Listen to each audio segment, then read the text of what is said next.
사연자분이 보내주신 이야기 시작해 볼게요. 저는 30대 간호사입니다. 저는 어릴 때부터 아버지와 함께 아주 힘들게 살아왔고 현재도 그리 여유롭진 않습니다. 저희 아버지는 페인트 공사를 하는 분이셨는데 인력소에서 필요로 할 때만 일을 나가시곤 했습니다. 아주 어렸을 적에는 전 아버지가 참 좋았습니다. 그런데 청소년기가 되어서부터는 아버지가 너무너무 원망스럽고 싫었습니다. 다 쓰러져가는 집에서 아버지와 단둘이 사는 것도 너무 싫었고 그때부터 우리 집이 너무 가난하다는 것을 알게 되니 끔찍하게 싫었죠. 네, 한마디로 쪽팔렸습니다. 저는 다른 아이들이 당연하게 가질 수 있었던 걸 가지기 힘들었고 그 사실을 알게 되니 참 모든 게 다 싫었죠. 그리고 그 모든 게 다 아버지 때문인 것만 같았습니다. 그래서 항상 학교 시간이 지난 후 한참 뒤에야 집에 혼자서 가곤 했습니다. 혹시라도 아이들이 우리 집을 알게 될까봐 너무 걱정되었으니까요. 그때부터 전 다짐을 했습니다. 정말 나는 내 능력이 없다면 살기 힘들 거라는 생각이 들었고 혼자 헤어나갈 수밖에 없겠구나 하는 생각을 했습니다. 그래서 고등학교 때 학원도 다니지 못했지만 열심히 공부해서 대학을 간호학과에 들어갔습니다. 간호사가 되면 제 밥벌이는 할 수 있을 것 같았으니까요. 그런데 저에게 정말 충격적인 일이 일어나고 말았습니다. 대학 합격 소식이 들려오던 날, 전 합격을 했다는 사실에 너무 행복해하고 있는데 또 하나의 소식이 들려왔습니다. 아버지가 사다리에서 떨어져 한쪽 다리를 크게 다쳤다는 소식이었습니다. 놀라서 병원에 찾아갔는데 아버지는 다치긴 했지만 괜찮다면서 기본 처치만 받고 집으로 돌아오셨고 그렇게 시간만 보내다가 결국은 한쪽 다리를 절게 되었습니다. 이제서야 알게 된 사실이지만 그 병원비조차도 제 등록금 때문에 쓰실 수 없었던 거였죠. 하지만 전 그 당시 철이 없었습니다. 한쪽 다리까지 절뚝거리는 아버지가 정말 더 싫어졌으니까요. 그렇게 온전히 독립을 하게 되었고 전 아버지를 보러 가지 않았습니다. 온갖 핑계는 다 갖다 대면서 보러 가지 않았습니다. 그냥 아버지를 보게 되면 지금은 살만해진 내 삶이 또다시 시궁창처럼 변해버릴 것 같은 두려움이 있었으니까요. 그렇게 전 혼자 살게 되었고 혼자 생활비를 마련하며 산다는 것이 대출을 받는다는 것이 정말 어려운 일이라는 걸 알았습니다. 그래서 더 바빴고 누구보다 열심히 살았습니다. 잠도 3시간밖에 못 자면서 알바나 알바는 모두 다니고 학교 생활도 게으르게 하지 않았습니다. 하지만 전 제가 노력한 만큼 돈이 모인다는 것과 빚을 갚아간다는 게 좋았습니다. 그렇습니다. 어리석었습니다. 전 그렇게 소중하고 단 하나뿐인 아버지를 잊은 채 살았습니다. 그렇게 잊고 살다 보니 정말 잊혀지는 것 같았습니다. 시간은 흘러 저는 25살에 국가고시를 합격하고 간호사가 되었습니다. 이제 조금 더 나은 삶을 살 수 있지 않을까 기대를 했던 것 같습니다. 그리고 그 즈음에 아버지는 문자를 보내오기 시작했습니다. 딸, 올해엔 집에 올 거니? 딸, 아빠가 보고 싶단다. 딸아, 아빠가 미안하단다. 딸아, 아빠가 할 이야기가 있는데 집 한번 와주지 않겠니? 전 너무 삐뚤어져 있었습니다. 그런 아버지의 문자에 저의 답장은 항상 같았습니다. 저 바빠요. 그러다가 어느 날은 갑자기 이상한 기분에 몰래 아버지가 계신 집 근처를 찾아갔습니다. 쓰레기를 비우러 나오시는 아버지를 보고 그 절뚝이는 다리를 보고는 이상하게 마음이 저려왔습니다. 그냥 항상 밉고 원망스러웠던 사람이 왜 그렇게 보이던지 아마도 그때부터였던 것 같습니다. 다리를 다치고도 병원에서 기본 처치만 하고 나왔던 이유를 같이 일하던 아저씨에게 들었던 그때부터요. 그리고 그 사실을 듣고도 처음엔 외면하고 싶었습니다. 내 아버지는 그럴 사람이 아니라고. 날 위해 그렇게 희생할 사람이 아니라고 말이죠. 그런데 시간이 흐를수록 아닌 것 같더군요. 그간의 제 행동들이 후회스럽기도 하고 처음으로 미안하다는 생각이 들었습니다. 대학 간 이후로 말도 없이 집을 나와 몇 년 동안 얼굴도 비추지 않았으니까요. 그래도 생각해보면 날 키워준 분이었는데. 그래서 더 답장할 수 없었고 바쁘다고 하면서 얼굴을 비추지 않았습니다. 용서를 빌 용기가 저에겐 아직 없었거든요. 그렇게 멀리서 아버지를 보고 돌아와서도 제 생활은 바뀌지 않았습니다.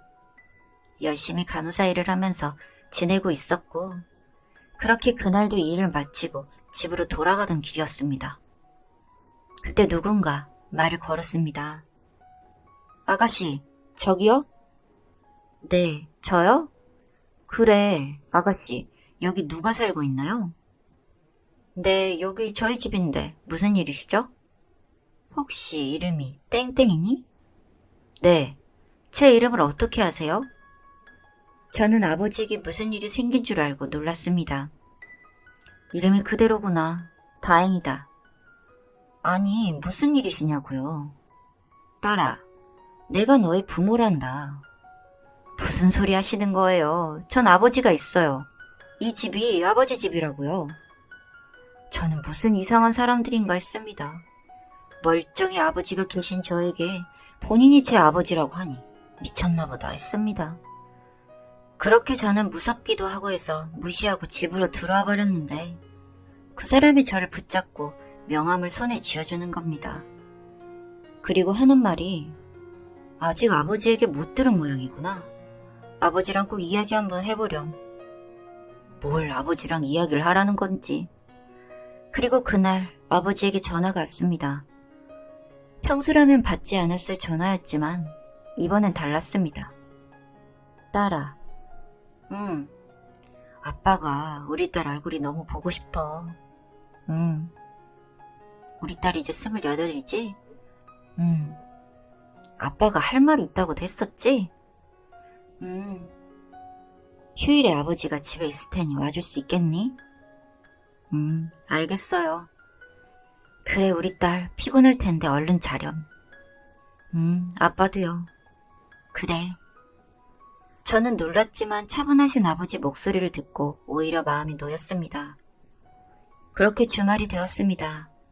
저는 집으로 가기 위해 일찍 일어났고 옷을 입고 버스를 타기 위해 시간을 보고 있었던 중이었는데 갑자기 아버지 번호로 전화가 왔습니다.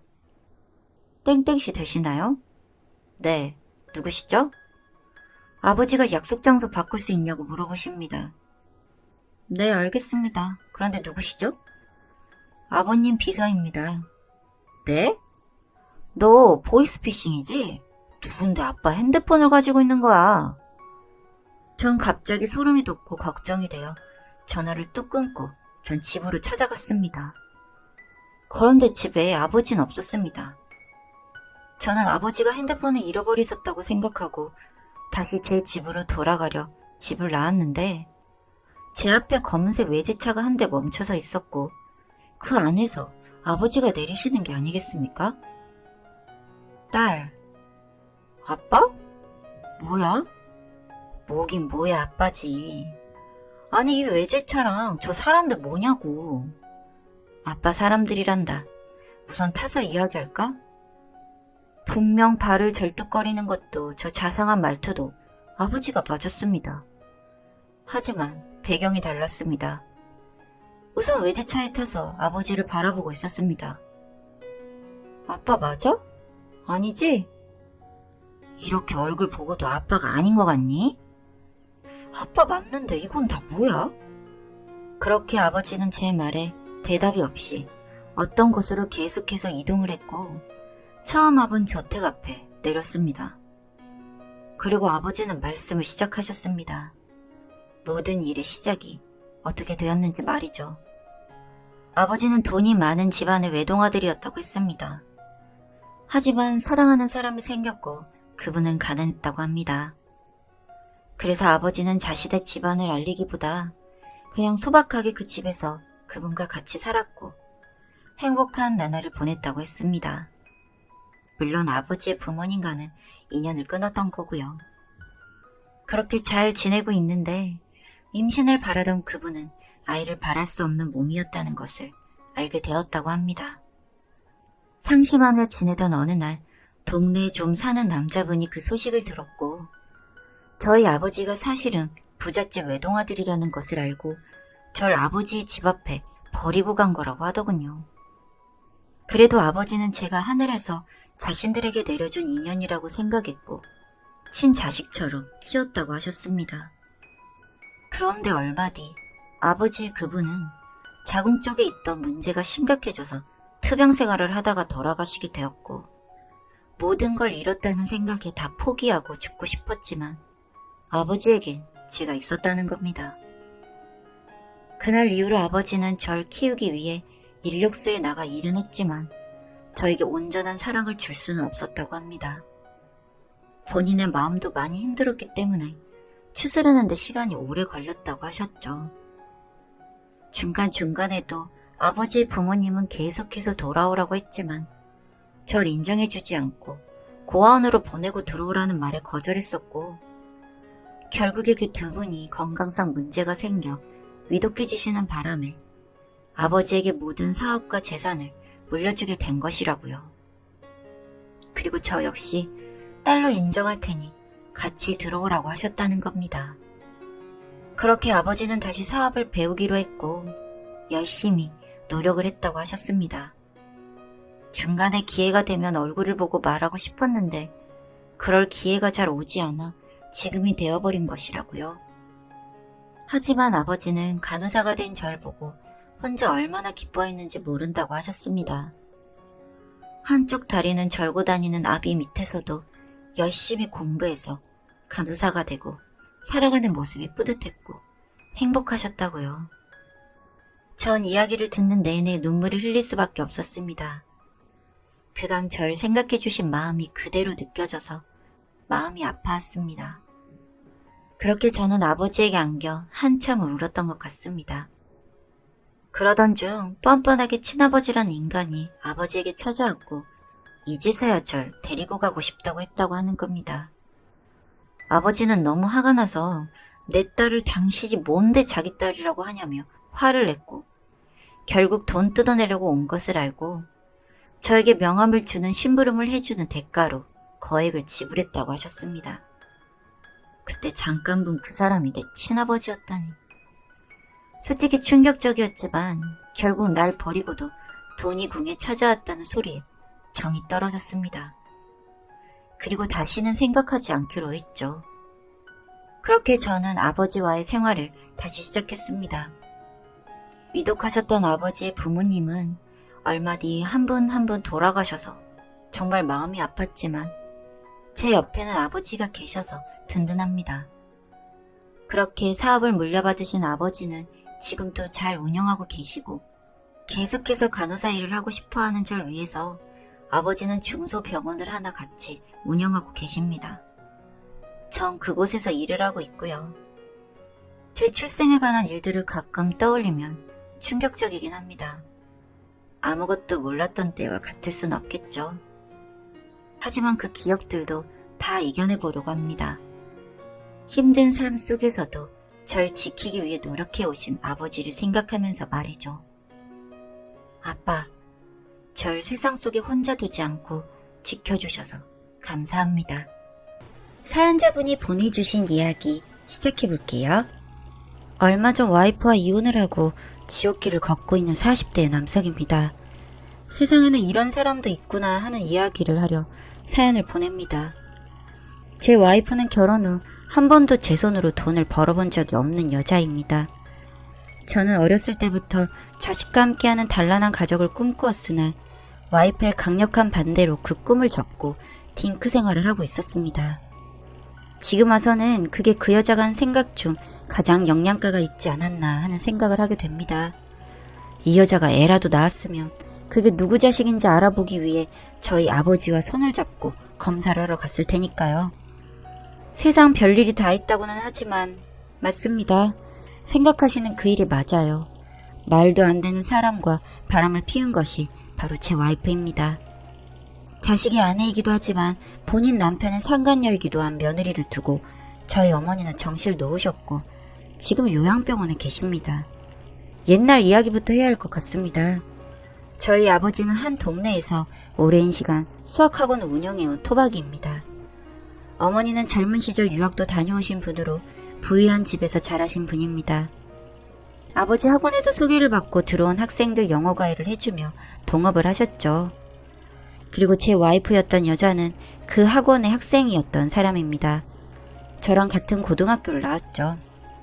사실 예전에는 그렇게 친하게 지내지는 않았던 것 같습니다.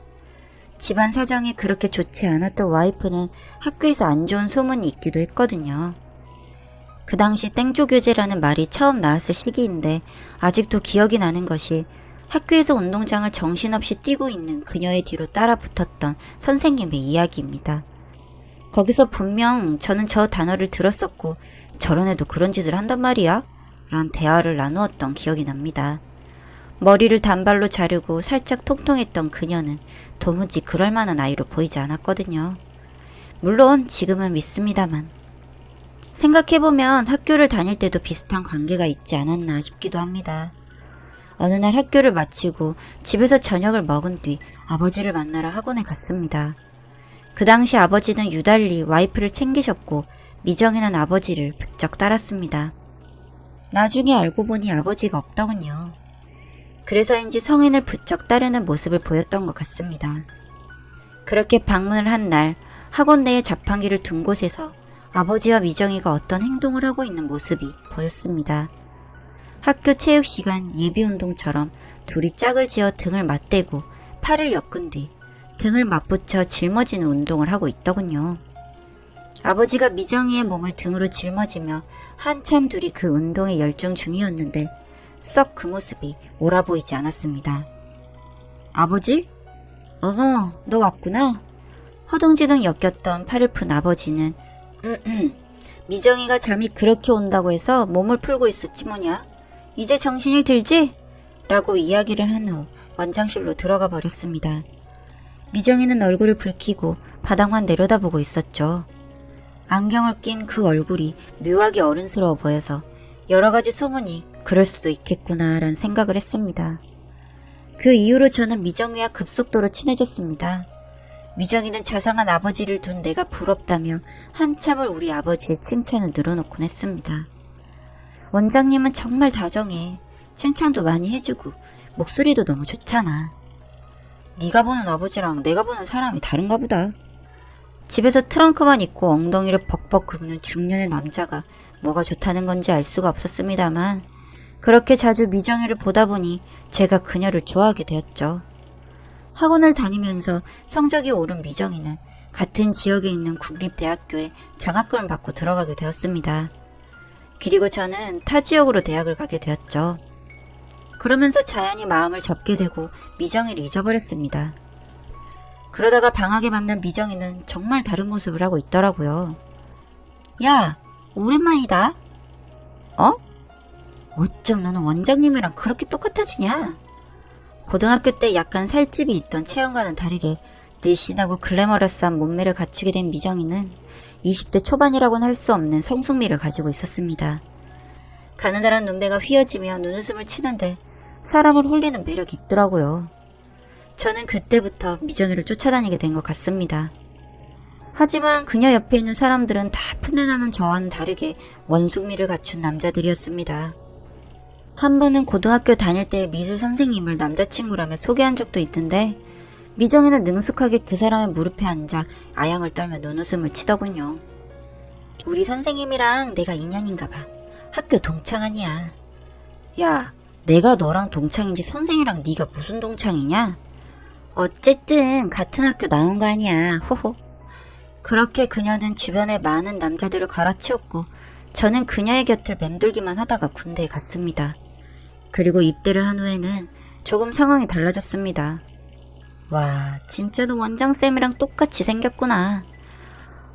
아버지 닮았다는 이야기는 좀 듣지.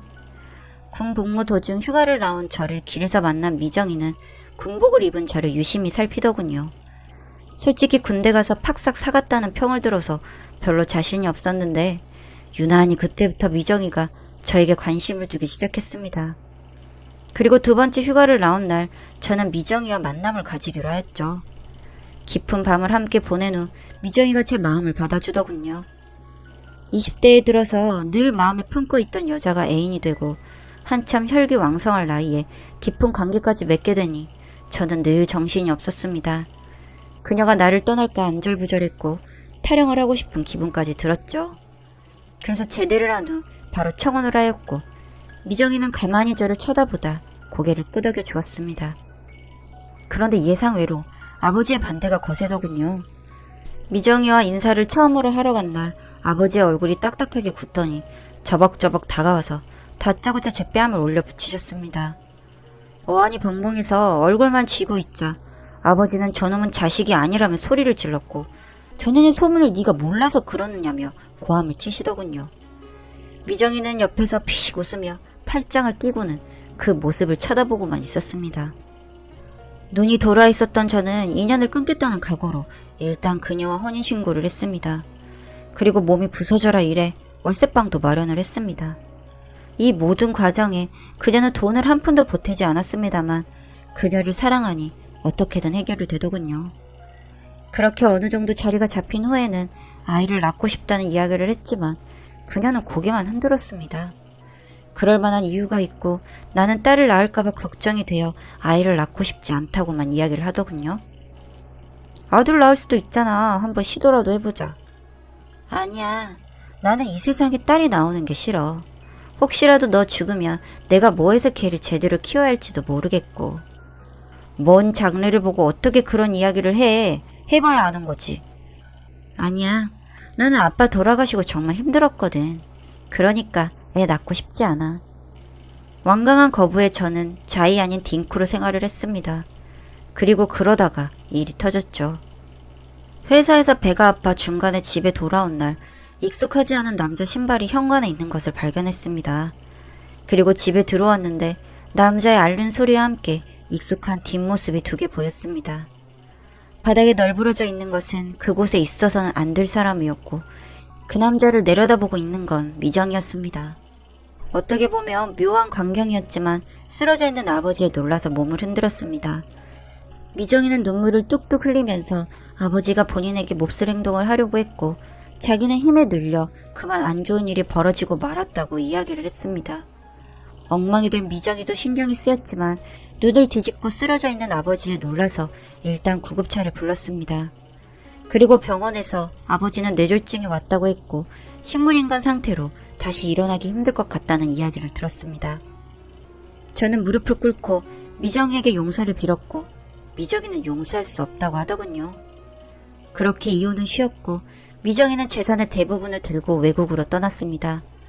저는 더 이상 말을 할 수 없었죠. 그런데 그 일이 있은 후 1년이 지난 얼마 전 알아낸 사실은 더욱 충격적이었습니다. 아버지 휴대폰이 눈에 띄어 비밀번호로 풀었습니다. 여러 가지로 정리할 것이 있기 때문에 누워 계신 아버지의 지문을 이용했죠. 그런데 미정이와의 문자가 그대로 남아있더군요. 아버지가 애원하는 문자부터 시작해서 통화 내역까지 다 녹음이 되어 있었습니다. 미정이는 동경의 대상이었던 아버지와 한동안 연애를 했던 것 같습니다. 아버지를 잃고 마냥 성인 남성에 대한 동경만 가지고 있었던 아무것도 모르는 자기를 건드려서 이 꼴이 되었다고 원망도 하고 사랑을 고백하기도 하더군요. 나이 많은 사람들을 쭉 만나왔던 것도 원장 선생님 탓이라고 아버지한테 장문의 문자를 보내기도 했습니다.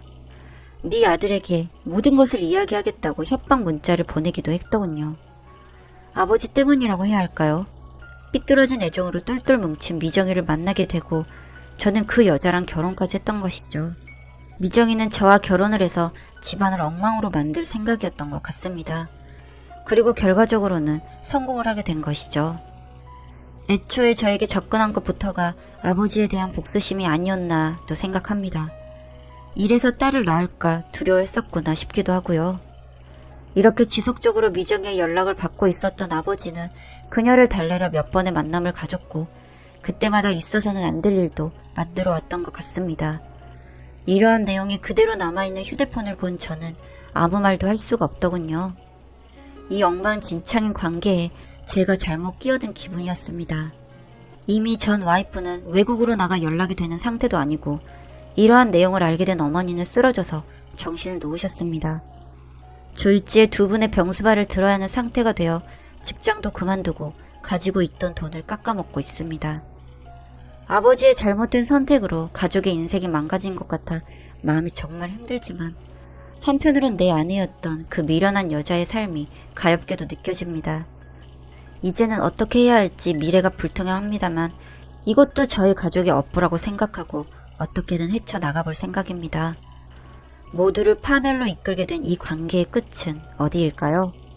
저도 어머니도 아버지도 그리고 이야기를 듣지 못했지만 미정이 역시도 우린 모두 끝이 없는 어두운 길을 걷고 있는 게 아닌가 하는 생각을 해봅니다.